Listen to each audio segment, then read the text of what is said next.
वट सावित्री व्रत 2020 जाने इस दिन क्यों करते हैं वट वृक्ष की पूजा। वट सावित्री के व्रत से होती हैं सभी मनोकामनाएं पूरी। वट सावित्री व्रत ज्येष्ठ माह के कृष्ण पक्ष की अमावस्या तिथि के दिन को मनाते हैं।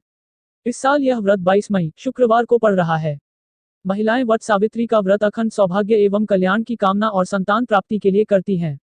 ऐसा माना जाता है कि इस व्रत को रखने से पति की उम्र लंबी होती है, वह सभी तरह की परेशानियों से दूर रहता है और उसे बेहतर स्वास्थ्य की प्राप्ति होती है।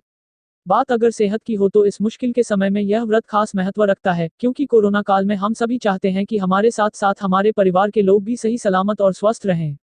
वट सावित्री व्रत के दिन वट वृक्ष की पूजा का विधान है। इसके साथ ही महिलाएं सत्यवान सावित्री और यमराज की पूजा भी करती हैं। सावित्री और सत्यवान की कथा तो सब जानते हैं, लेकिन क्या आपको पता है कि आखिर इस दिन वट वृक्ष की पूजा ही क्यों की जाती है? अगर नहीं पता तो आज का हमारा यह लेख आपको वट सावित्री से जुड़ी सारी जानकारियां देगा। वट सावित्री व्रत पूजा मुहूर्त। सबसे पहले जानते हैं कि इस साल वट सावित्री व्रत के दिन किस मुहूर्त में पूजा करनी चाहिए। वट सावित्री व्रत 22 मई 2020 शुक्रवार अमावस्या तिथि आरंभ 21 मई 2020 को 21 घंटे 38 मिनट 10 सेकंड से अमावस्या तिथि समाप्त 22 मई 2020 को 23 घंटे 10 मिनट 10 सेकंड पर। वट सावित्री व्रत का महत्व। वट सावित्री का व्रत करने से स्त्रियों का सुहाग अचल रहता है। सावित्री ने भी इसी व्रत को कर अपने मृत पति सत्यवान को यमराज से जीत लिया था। तब से यह प्रथा चली आ रही है कि जो भी महिला इस दिन सच्चे मन से पूजा करेगी और व्रत रखेगी उसके पति की उम्र लंबी होगी और उस पर आने वाले सभी संकट दूर हो जाएंगे। इस व्रत में सत्यवान सावित्री की यमराज सहित पूजा की जाती है। इस दिन सभी सुहागन महिलाएं 16 श्रृंगार कर बरगद के पेड़ की पूजा करती है। लेकिन जैसा कि हम सभी जानते हैं कि अभी घर से बाहर निकलना और सार्वजनिक जगहों पर जाना हमारे लिए खतरनाक हो सकता है। आप वट सावित्री व्रत की पूजा अपने घरों में रहते हुए ही करें। कहते हैं ये व्रत आपकी सच्ची श्रद्धा और प्रेम को दर्शाता है, इसीलिए पवित्र मन से घर पर रहकर व्रत का पालन और पूजन करें। क्यों करते हैं वट वृक्ष की पूजा? हिंदू धर्म में वट वृक्ष को विशेष स्थान प्राप्त है। पुराणों के अनुसार वट वृक्ष के मूल में ब्रह्मा, मध्य में विष्णु और आगे के हिस्से में शिव का वास है। भगवान बुद्ध को भी वट वृक्ष के नीचे ही ज्ञान की प्राप्ति हुई थी। ऐसा माना जाता है कि इसके नीचे बैठकर पूजा करने और व्रत कथा आदि सुनने से व्यक्ति की सभी मनोकामनाएं पूरी होती हैं। न केवल आध्यात्मिक बल्कि वैज्ञानिक कारणों से भी वट वृक्ष बहुत ज्यादा महत्वपूर्ण होता है। यह पर्यावरण में मौजूद हानिकारक गैसों को नष्ट कर वातावरण को शुद्ध करता है। इसका इस्तेमाल दवाइयां बनाने में भी की जाती हैं। अपनी विशालता के लिए प्रसिद्ध वट का पेड़ दीर्घायु, सौभाग्य और ज्ञान का पूरक माना जाता है। वट वृक्ष के नीचे ही सावित्री ने अपने मृत पति सत्यवान को ज्येष्ठ माह के कृष्ण पक्ष की अमावस्या को पुनः जीवित किया था। तब से यह व्रत वट सावित्री के नाम से किया जाता है।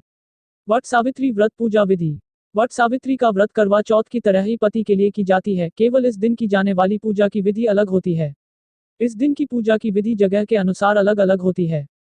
ऐसी मान्यता है कि सही पूजन सामग्री और विधि के बिना इस दिन की गई पूजा अधूरी होती है। इसीलिए आप अपनी पूजा सामग्री में चना, बांस का पंखा, लाल या पीला धागा, धूप बत्ती, फूल, 5 प्रकार के फल, जल का पात्र, सिंदूर और लाल कपड़ा जरूर रखें। चलिए जानते हैं अब इस दिन की जाने वाली पूजा की विधि।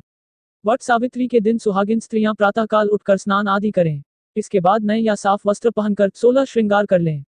अब पूजा की सारी सामग्री को लेकर एक वट बरगद के पेड़ के नीचे जाएं। लेकिन जैसा कि हम सभी जानते हैं कि बाहर निकलना अभी सही नहीं है, इसीलिए आप वट वृक्ष के तस्वीर को सामने रखकर उसकी पूजा करें। पेड़ के नीचे या पेड़ के चित्र को जहां रखा है वहां सफाई करें और अपनी सभी पूजा की सामग्री को वहां रखें। सत्यवान सावित्री और यमराज की फोटो को वट वृक्ष के नीचे स्थापित करें। अब लाल कपड़ा, फल, फूल, रोली, मोली, सिंदूर, चना आदि से उनकी पूजा करें और उन्हें अर्पित करें।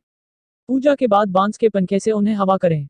इसके बाद पेड़ में 5, 11, 21 या जितना संभव हो धागे को लपेटते हुए परिक्रमा करें।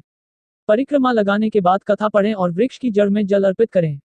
ये सभी प्रक्रिया आप वट वृक्ष के चित्र के साथ भी करें। घर लौटने के बाद उसी बांस के पंखे से पति को हवा करें और फिर पति के हाथ से पानी पीकर व्रत खोलें। पूजा के चने को प्रसाद के रूप में सबको बांट दें। पूरे दिन उपवास रखने के बाद शाम के समय मीठा भोजन करें। कोरोना संकट को देखते हुए आप सभी से निवेदन है कि महामारी से बचने के लिए सरकार द्वारा बताए दिशा निर्देशों का पालन करें और इस साल वट सावित्री व्रत की पूजा आप अपने अपने घरों में रहकर करें।